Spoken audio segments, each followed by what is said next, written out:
Long, long ago there lived at the foot of the mountain a poor farmer and his aged, widowed mother. They owned a bit of land which supplied them with food, and they were humble, peaceful, and happy. Shining was governed by a despotic leader who, though a warrior, had a great and cowardly shrinking from anything suggestive of failing health and strength. This caused him to send out a cruel proclamation. The entire province was given strict orders to immediately put to death all aged people. Those were barbarous days, and the custom of abandoning old people to die was not uncommon. The poor farmer loved his aged mother with tender reverence, and the order filled his heart with sorrow. But no one ever thought twice about obeying the mandate of the governor, so with many deep and hopeless sighs, the youth prepared for what at that time was considered the kindest mode of death. Just at sundown, when his day's work was ended, he took a quantity of unwhitened rice which was the principal food for the poor, and he cooked, dried it, and tied it in a square cloth, which he swung in a bundle around his neck along with a gourd filled with cool, sweet water. Then he lifted his helpless old mother to his back and started on his painful journey up the mountain. The road was long and steep. The narrow road was crossed and recrossed by many paths made by the hunters and woodcutters. In some place, they lost and confused, but he gave no heed. One path or another, it mattered not. On he went, climbing blindly upward, ever upward towards the high bare summit of what is known as Obatsuyama, the mountain of the abandoning of the aged. The eyes of the old mother were not so dim but that they noted the reckless hastening from one path to another, and her loving heart grew anxious.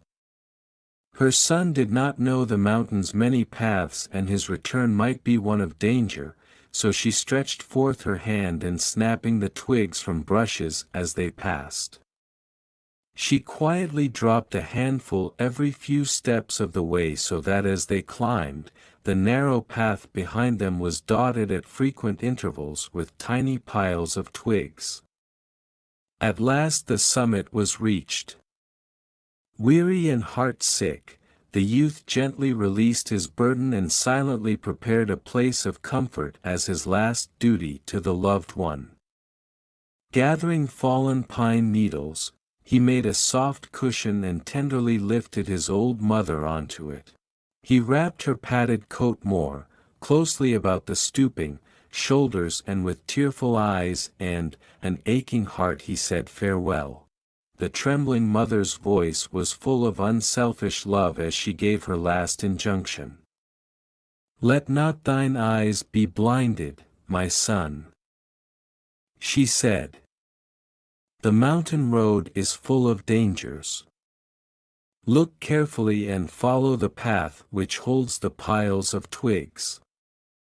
They will guide you to the familiar path farther down." The son's surprised eyes looked back over the path, then at the poor old, shriveled hands all scratched and soiled by their work of love. His heart broke within and bowing to the ground, he cried aloud, "Oh, honorable mother, your kindness breaks my heart. I will not leave you. Together we will follow the path of twigs, and together we will die." Once more he shouldered his burden, how light it seemed now, and hastened down the path, through the shadows and the moonlight, to the little hut in the valley. Beneath the kitchen floor was a walled closet for food, which was covered and hidden from view. There the son hid his mother, supplying her with everything she needed, continually watching and fearing she would be discovered. Time passed, and he was beginning to feel safe when again the governor sent forth heralds bearing an unreasonable order, seemingly as a boast of his power. His demand was that his subjects should present him with a rope of ashes. The entire province trembled with dread.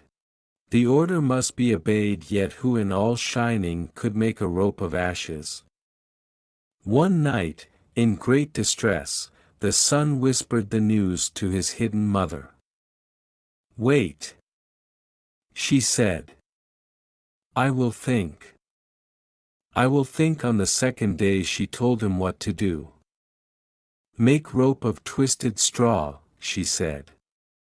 "Then stretch it upon a row of flat stones and burn it on a windless night."